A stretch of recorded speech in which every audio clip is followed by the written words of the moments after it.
Hello everyone, welcome to the new chapter. इसका नाम है partition of Bengal and swadeshi movement. तो ब्रिटिश गवर्नमेंट ने अनाउंस किया था पार्टीशन ऑफ बंगाल 20 जुलाई 1905 में। ठीक है, 20 जुलाई 1905 को अनाउंस किया गया था। 7 अगस्त 1905 को एक हिस्टोरिकल मीटिंग हुई थी in the hall of Calcutta.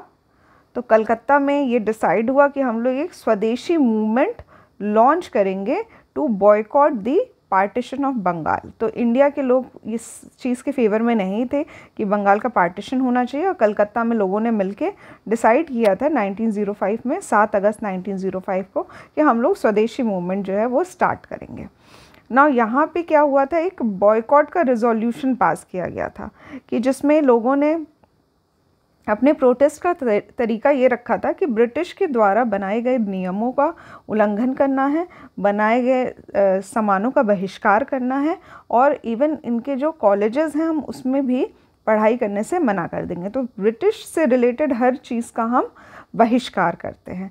इस तरह का ये एक एंटी पार्टीशन मूवमेंट जो था ये स्टार्ट हुआ बंगाल के अलग अलग जगहों पे। 16 अक्टूबर 1905 को पार्टीशन जो था वो फाइनली फोर्स में आया, इट केम इनटू फोर्स, और बंगाल को डिवाइड कर दिया गया। ठीक है, तो इनके ये जो स्वदेशी मूवमेंट था इसका ख़ास कोई प्रभाव नहीं पड़ा ब्रिटिशर्स पे, और उन्होंने 16 अक्टूबर को ये जो कानून पास हुआ, ये जो एक्ट पास हुआ था जिसमें पार्टीशन ऑफ बंगाल होना था, तो ये फाइनली पास हो गया, केम इनटू फोर्स, और बंगाल को डिवाइड कर दिया गया। और पूरे बंगाल में ये एक दुखद दिन यानी कि मोर्निंग डे के नाम से जाना जाता है। ये सजेशन दिया गया था रविंद्रनाथ टैगोर के द्वारा कि आप इस दिन को एक दुखद दिन की तरह ना मानिए, आप इस दिन बंगाल के लोग आपस में राखी दिवस मनाएं, जिससे कि ये पता चले कि सभी जो बंगाल के लोग हैं वो पार्टीशन के अगेंस्ट है, और इवन इफ ब्रिटिशर्स उनको डिवाइड कर रहे हैं लेकिन वो आपस में भाई बहन की तरह हैं। तो राखी दिवस इस दिन मनाने की घोषणा रविंद्रनाथ टैगोर ने की थी। इस पार्टीशन के बाद जो बंगाल था वो डिवाइड हो गया, एक ईस्ट बंगाल बन गया, एक वेस्ट बंगाल बन गया। ईस्ट बंगाल जो था, जो ईस्ट पार्ट था बंगाल का, उसको मर्ज कर दिया गया असम के साथ। ठीक है, असम के साथ, और जिसमें और भी प्रोविंस जैसे कि राजशाही, चटगांव, ढाका, ये सब मिला दिया गया। ढाका को इसका हेडक्वार्टर बना दिया गया। तो ये ईस्ट बंगाल था, इसके साथ असम थे और कुछ और राज्य थे जैसे कि बांग्लादेश के राज्य, और यहाँ पे ढाका को इसका एक वो बना दिया गया था हेडक्वार्टर। सेकेंड पार्ट जो था उसमें वेस्ट बंगाल था, उड़ीसा था और बिहार था। तो इस तरह से बंगाल का जो डिवीज़न है वो ईस्ट और वेस्ट में कर दिया गया था। बंगाल का जो डिवीज़न किया गया था तो उस टाइम पे लॉर्ड कर्जन का टेन्योर था, ये वहाँ के गवर्नर जनरल हुआ करते थे। सर एंड्रू हेंडरसन लीथ फ्रेज़र ये ऑफिसर हुआ करते थे इंडियन सिविल सर्विस के, और उस टाइम पे ये लेफ्टिनेंट गवर्नर थे बंगाल के। ठीक है, तो यहाँ पे लॉर्ड कर्जन इम्पॉर्टेंट हो जाएगा, और लेफ्टिनेंट गवर्नर ऑफ बंगाल जो थे वो सर एंड्रू हेंडरसन थे। और इन दोनों लोगों का ही बहुत महत्वपूर्ण योगदान रहा है बंगाल के पार्टीशन में। बंगाल के लोग जैसे कि मोस्ट इम्पॉर्टेंट यहाँ के लीडर्स जो थे वो इससे बहुत आहत हुए थे, और ये इन्होंने रविंद्रनाथ टैगोर ने स्वदेशी मूवमेंट को तो फॉलो किया था। ये इन्होंने स्वदेशी मूवमेंट के जितने भी लोग थे उनके बारे में अच्छी बातें लिखी थी, बट इन्होंने ये भी कहा था कि ये जो ईस्ट है और वेस्ट का कल्चर है ये बेसिकली इन दोनों स्वदेशी मूवमेंट जो है इन दोनों के बेटर रिलेशन पे एम्फसाइज़ करता है। इस तरह की बातें भी कही गई थी। तो यहाँ पे ये कुछ खास इम्पोर्टेंट नहीं है।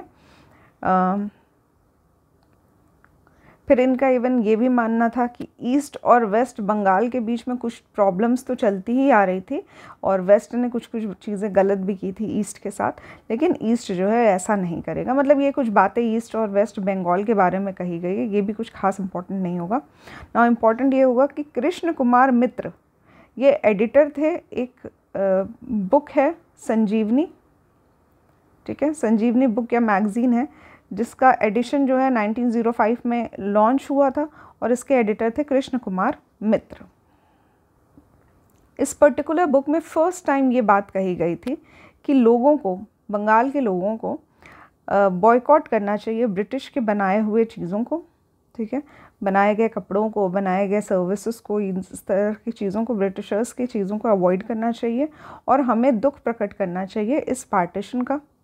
और सभी लिंकेज जो हैं, जो भी हम लोगों के संबंध हैं ब्रिटिश ऑफिसर्स के साथ या ब्रिटिश ऑफिस के साथ, ये सबको तोड़ देना चाहिए। तो इस तरह की बातें ये संजीवनी जो मैगज़ीन थी इसमें लिखी गई थी और सबको मिलकर एक प्रोटेस्ट करना चाहिए पार्टीशन ऑफ बंगाल के लिए। एक पब्लिक गैदरिंग हुई थी 16 जुलाई 1905 को एट बगेरहाट, ये डिस्ट्रिक्ट है खुलना डिस्ट्रिक्ट। इसमें लोगों ने सपोर्ट किया जो भी सजेशंस दिए गए थे कृष्ण कुमार मित्र द्वारा। ब्रिटिश गवर्नमेंट का ये कहना था कि जो पार्टीशन हुआ है ये एडमिनिस्ट्रेटिव पर्पस से हुआ है। तो ईस्ट और वेस्ट को तोड़ने का कारण ये था कि बंगाल जो था वो आप खुद में ही इतना बड़ा प्रोविंस था कि इसको मैनेज करने में दिक्कत आ रही थी, इसलिए ईस्ट और वेस्ट में इसको डिवाइड कर दिया गया। बट तो जो रियल कारण ये था कि बंगाल में नेशनलिज्म की भावना ज़्यादा थी, वहाँ पे देशभक्ति के लिए बहुत सारे आंदोलन किए जा रहे थे, बहुत मूवमेंट हो रहे थे। तो इन सब चीज़ों पे एक रोक लगाने के लिए, लोगों का जो ध्यान है वो इससे हटाकर पार्टीशन की तरफ ले जाने के लिए और ये सभी आंदोलनों को ख़त्म करने के लिए पार्टीशन ऑफ बंगाल किया गया था, ठीक है। तो यहाँ पे लॉर्ड कर्जन की एक स्टेटमेंट है कि partition was an attempt to strengthen the crown rule and to destroy the centre from which the Congress party was working and conspiring against the government all over the country। तो यहाँ पे Curzon की ये statement थी कि हम चाहते हैं कि पार्टीशन एक कारण बने जिससे कि हमारा जो क्राउन रूल है वो ज़्यादा स्ट्रॉन्ग हो जाए इंडिया में और ऐसे मूवमेंट्स जैसे कि कांग्रेस वगैरह हो रहे हैं जो एंटी ब्रिटिश हैं वो सभी ख़त्म हो जाए। Partition of Bengal was the immediate cause of swadeshi movement. तो स्वदेशी मूवमेंट स्टार्ट होने का जो सबसे इमीडिएट कॉज था वो था हमारा पार्टीशन ऑफ बंगाल। नाउ यहाँ पे कुछ इम्पॉर्टेंट लीडर्स जो थे ये मेन प्रपोजर हुए इस आइडिया के, स्वदेशी मूवमेंट को आगे ले जाने वाले लीडर्स जैसे कि बाल गंगाधर तिलक थे और Bindu Ghosh, Bipin Chandra Pal, Lala Lajpat Rai. They wanted a country wide swadeshi movements, but moderates जो थे, कांग्रेस के जो मॉडरेट्स थे वो ऐसा नहीं चाहते थे, ठीक है। यहाँ पे ये लोग मिलके जो एक्सट्रीमिस्ट लोग थे चाहते थे कि ये मूवमेंट पूरे कंट्री में फैल जाए ये मूवमेंट। तो उसके बाद बंगाल से ये मूवमेंट जो स्टार्ट किया गया था वो तिलक के द्वारा किया गया था, ठीक है।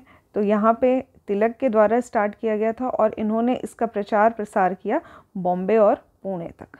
तो बॉम्बे और पुणे तक इसको ले जाने का श्रेय जाता है तिलक को। फिर अजीत सिंह और लाला लाजपत राय ये इस मूवमेंट को लेके पंजाब और यूपी तक चले गए। तो जो मूवमेंट अभी बंगाल का था वो पंजाब और यूपी तक भी पहुंच गया था। सैयद हैदर राजा, इन्होंने दिल्ली में स्टार्ट कर दिया था स्वदेशी मूवमेंट। चिदंबरम पिल्लई, इन्होंने मद्रास प्रेसिडेंसी में स्टार्ट कर दिया। To organise masses for this movement, Ashwini Kumar Dutt, इन्होंने एक समिति का गठन किया, स्वदेश बांधव समिति। ये भी एक इम्पॉर्टेंट हो जाता है, स्वदेश बांधव समिति। नाउ इस मूवमेंट में वुमेन ने भी बहुत बढ़ चढ़ के हिस्सा लिया। हालांकि जो छोटे फार्मर्स हुआ करते थे और जो मुस्लिम्स थे वो बेसिकली इस स्वदेशी और बॉयकॉट मूवमेंट से दूर रहे। वंदे मातरम जो सॉन्ग है ये भी एक टाइटल सॉन्ग बन गया हमारे इंडियन नेशनल मूवमेंट का। तो जो भी मूवमेंट के लिए बाहर निकलता था सड़कों पे नारे लगाए जाते थे वंदे मातरम के, ये गाना गाया जाता था स्वदेशी मूवमेंट पे। ब्रिटिश जर्नलिस्ट थे H.W. Nevinson, he was also related to swadeshi movement. ये 4 महीने तक इंडिया में रहे थे और इन्होंने रिपोर्ट किया था फॉर कुछ इम्पॉर्टेंट जो वर्ल्ड वाइड मैगजीन्स होती थी जैसे कि मैनचेस्टर गार्डियन, ग्लासगो हेराल्ड और डेली क्रॉनिकल्स। तो बेसिकली ये 4 महीना रह के इन्होंने रिपोर्टिंग की थी पूरे स्वदेशी मूवमेंट को जो मूवमेंट चला था उसको कैप्चर किया था। लेटर ऑन इन्होंने अपनी रिपोर्ट्स जो थी वो एक किताब में लिखी जिसका नाम था the new spirit in India. तो बेसिकली लोग भी समझ गए थे, ग्लोबल लेवल पे ये प्रचार हो चुका था कि इंडिया जो है वो स्वदेशी मूवमेंट के थ्रू एक नई स्पिरिट जगा रही है, लोगों में एक अलग देश प्रेम की भावना जो है वो दिखाई दे रही है।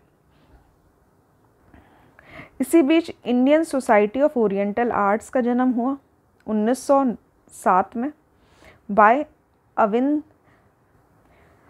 Avanindra Nath Tagore and his brother Gaganendra Nath Tagore. तो ये दोनों भाई हैं, इन्होंने मिलके Indian society of oriental arts की स्थापना की थी। ये बेसिकली इसलिए इसकी स्थापना की गई थी कि इंडियन का जो आर्ट है और कल्चर है ये मासेस तक पहुँचे और लोग इसको प्रिजर्व करने की कोशिश करें, रिकंस्ट्रक्ट करने की कोशिश करें, वो जो हमारी धरोहर है उसको।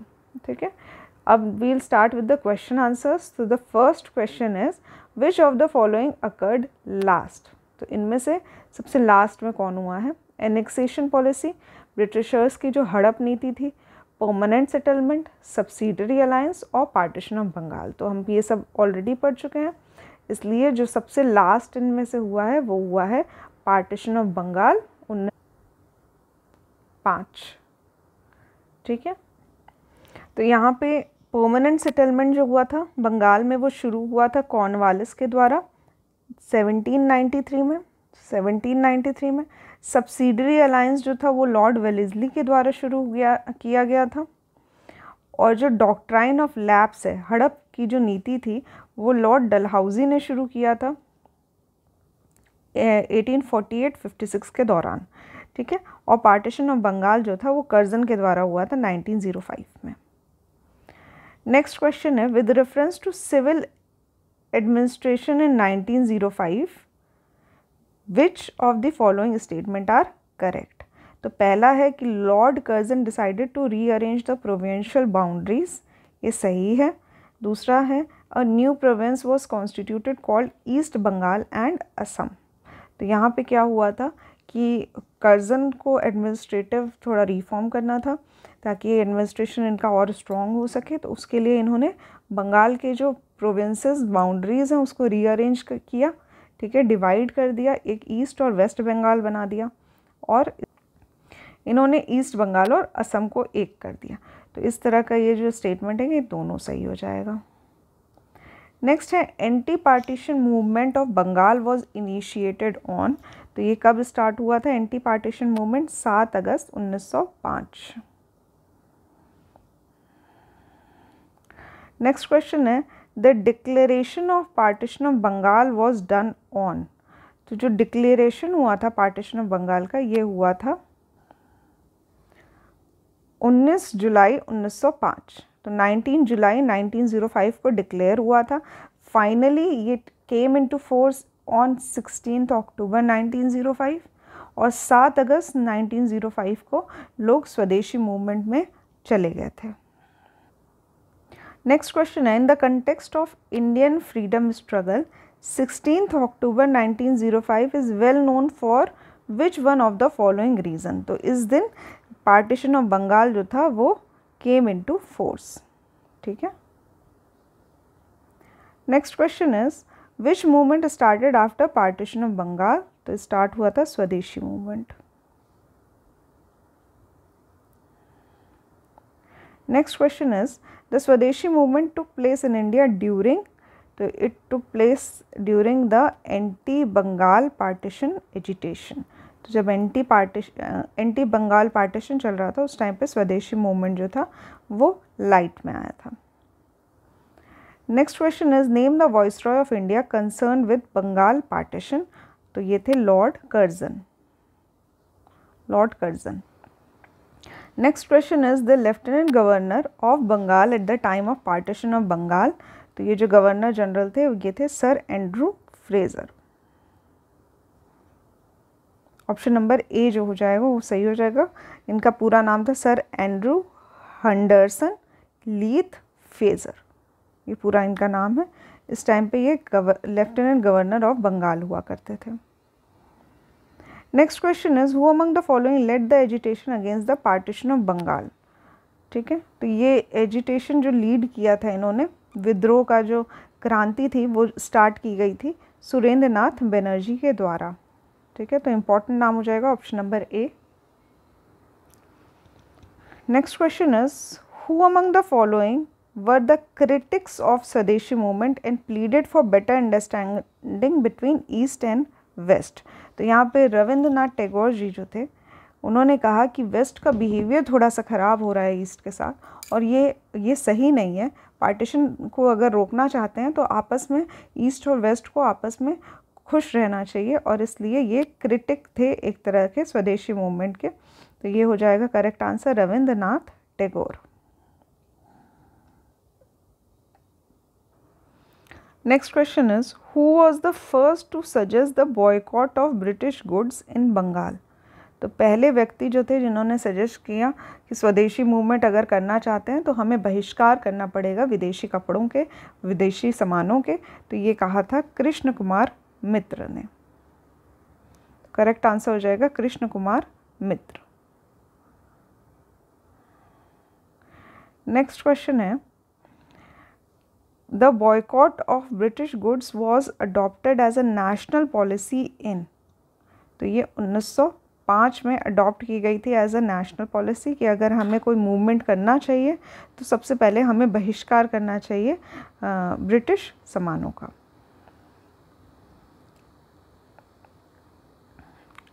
Next question is partition of Bengal was done mainly for.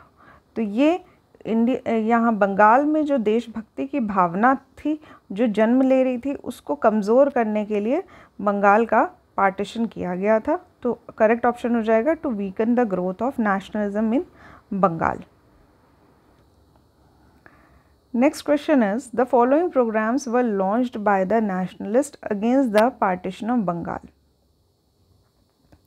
ठीक है, तो बंगाल के पार्टीशन के अगेंस्ट बॉयकॉट किया गया था, स्वदेशी मूवमेंट लाया गया था, नेशनल एजुकेशन पे वर्क किया गया था, बट नॉन कोऑपरेशन नहीं किया गया था, ये बाद में किया गया था। तो करेक्ट ऑप्शन हो जाएगा 1, 2 एंड 4।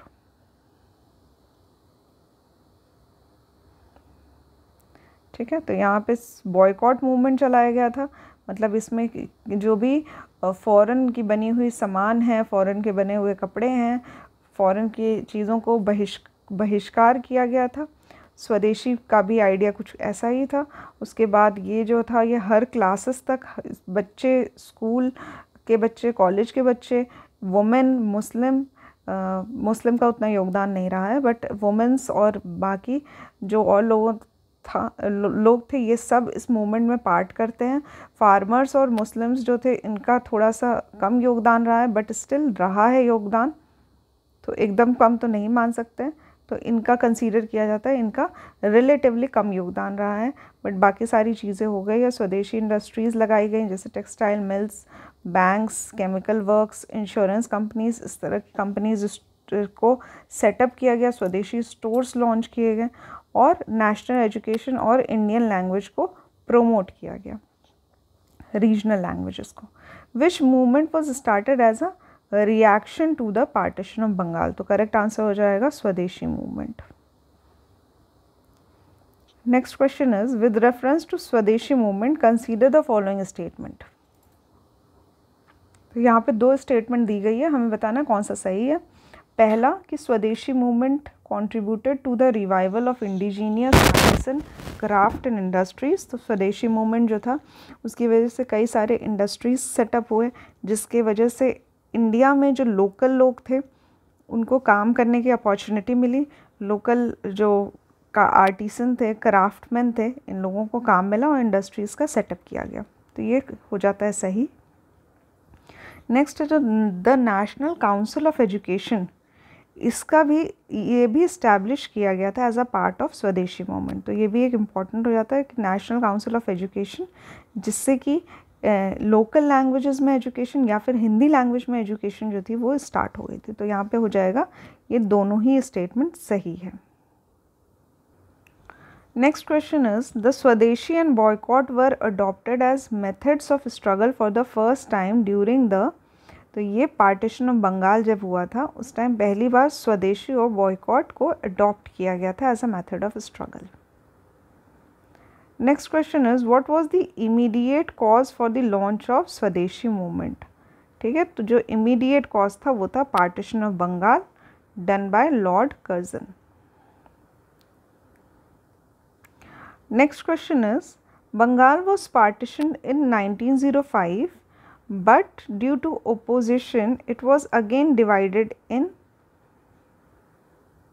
तो यहाँ पे करेक्ट आंसर हो जाएगा 1911 में। बेसिकली क्या हुआ था, बंगाल को ईस्ट और वेस्ट भाग में बांटा गया था, ईस्ट और वेस्ट भाग में, और वेस्ट भाग के साथ बिहार और उड़ीसा को ऐड किया गया था और ईस्ट के साथ असम को ऐड किया गया था। ठीक है, तो ये जो पार्टीशन हुआ था इसको रद्द कर दिया गया और अगेन 1911 में एक नया पार्टीशन बनाया गया जिसमें बंगाल पूरा अकेले रहेगा और असम को इससे अलग कर दिया जाएगा और बंगाल और बिहार और उड़ीसा को, और पूरा बंगाल जो था वो यूनाइटेड रहेगा। तो इस तरह का ये जो एक आइडिया था ये लाया गया था 1911 में।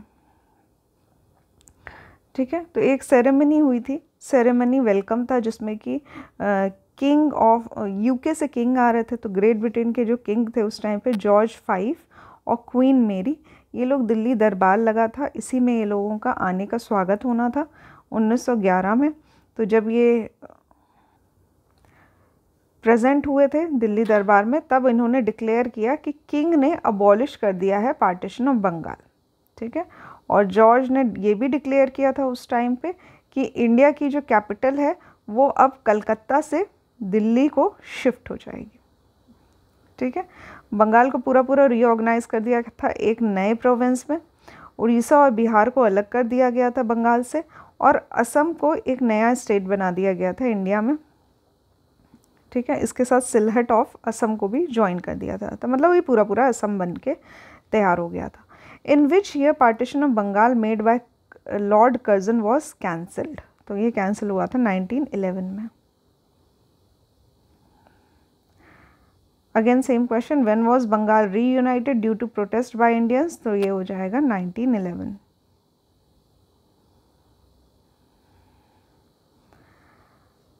Next question is the partition of Bengal made by Lord Curzon in 1905 lasted until, तो यहाँ पे करेक्ट आंसर हो जाएगा George 5 abrogated Curzon's Act at the royal दरबार इन दिल्ली इन 1911। तो 1911 में इन्होंने कर्जन का जो भी लॉ था उसको रद्द कर दिया और पार्टीशन ऑफ बंगाल ख़त्म कर दिया।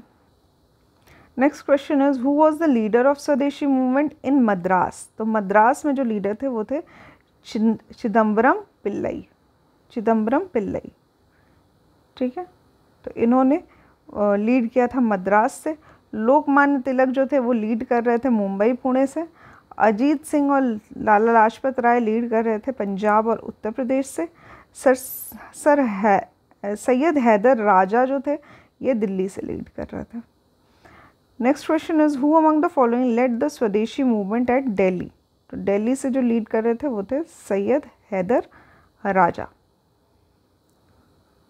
Next question is which of the following classes was mainly unaffected, तो यहाँ पे लिखा unaffected of swadeshi movement in 1905। ठीक है, तो यहाँ पे अनअफेक्टेड वो थे फार्मर्स और मुस्लिम। फार्मर्स और मुस्लिम जो थे इनको कम इफेक्ट पड़ा था इसका स्वदेशी मूवमेंट का। Next question is Vande Mataram became the theme song of Indian national movement during, ये स्वदेशी मूवमेंट के टाइम पे वंदे मातरम जो था ये थीम सॉन्ग बन गया था।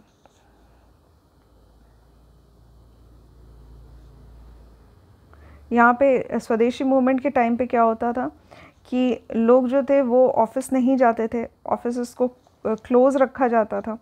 ठीक है, स्ट्राइक होती थी जूट मिल्स में और रेलवे वर्कशॉप्स में इस तरह से, और सभी लोग वंदे मातरम के गाने गाते थे। लोग जो हैं वो एक दूसरे को राखी बांधते थे भाईचारा के नाम पे।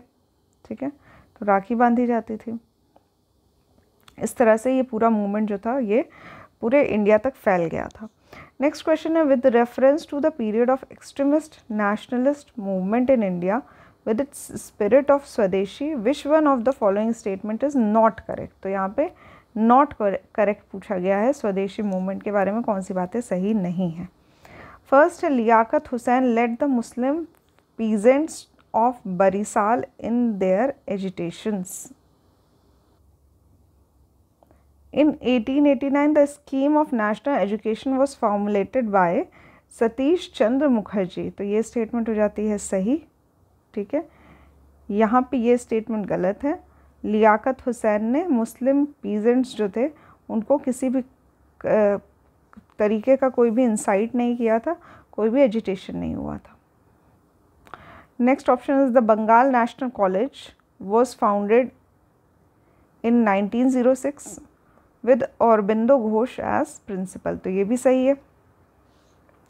Tagore preach the cult of atmashakti the main plank of which was social and economical regeneration of the village. ठीक है, तो टैगोर ने एक आइडिया अपना प्रीच किया था आत्मशक्ति का, जिससे लोग जो थे वो ज़्यादा सशक्त हुए थे सोशल और इकोनॉमिक फॉर्म में पूरे विलेज में। Next question is which of the statement is not correct regarding swadeshi movement. Not correct बताना है। पहला है some specific Muslims were joined in it. ठीक है, तो नॉट करेक्ट हमें बताना है। तो यहाँ पे हाँ, कुछ स्पेसिफिक मुस्लिम्स जो थे वो उन्होंने ज्वाइन किया था इसको। दूसरा है women's actively participated in this movement, ये भी सही है। Next is neither this movement affected Bengal farmers and nor they were join. तो फार्मर्स जो थे उन्होंने ज्वाइन तो किया था बट कम परसेंटेज में थे। तो ये भी स्टेटमेंट जो होती है ये सही हो जाती है कि इनको ज़्यादा अफेक्ट भी नहीं पड़ रहा था। वैसे बंगाल के फार्मर्स को जो भी पार्टीशन हो रहा था ईस्ट और वेस्ट का, इसका ज़्यादा इफेक्ट फार्मर्स को नहीं पड़ रहा था, एजुकेटेड लोगों को ही ज़्यादा असर पड़ रहा था। इसलिए ये जो थे इन्होंने स्वदेशी मूवमेंट में ज़्यादा पार्ट नहीं लिया। It was limited to Bengal, ये एक्चुअली गलत है। ये स्वदेशी मूवमेंट जो था देख सकते हैं कि बाल गंगाधर तिलक इसको महाराष्ट्र तक ले गए थे, फिर लाला लाजपत राय और अजीत सिंह इसको पंजाब तक ले गए थे। तो ये गलत हो जाता है ये स्टेटमेंट। ये ऑप्शन जो है इस क्वेश्चन के अकॉर्डिंग सही है कि विच इज़ नॉट करेक्ट, तो ये सही नहीं है। ठीक है, नेक्स्ट क्वेश्चन है the journalist H.W. Nevinson was associated with, तो he was associated with the Swadeshi movement.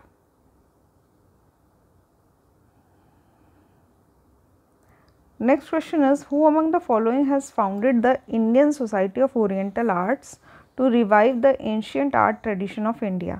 तो ये हो जाएगा आंसर अभिनिंद्र टैगोर। ठीक है, तो यहाँ पे एक इंडियन आर्टिस्ट थे, इन्होंने इंटरनेशनल रिकॉग्निशन के लिए एक Indian society of oriental arts शुरू किया था और वहाँ पे ये प्रिंसिपल आर्टिस्ट बन गए थे। ऑल्सो इनके जो ब्रदर थे, एल्डर ब्रदर ज्ञानेंद्र टैगोर, उन्होंने भी इसमें पार्ट लिया था। और यहाँ पे एंड होता हमारा पार्टीशन ऑफ बंगाल। अब नेक्स्ट हम लोगों का कांग्रेस के बारे में, इंडियन नेशनल कांग्रेस के बारे में हम लोग पढ़ेंगे और इसके कुछ इंपॉर्टेंट सेशंस जैसे कि बनारस, कलकत्ता और सूरत के बारे में हम लोग पढ़ेंगे in the next chapter. So thank you for watching the lecture.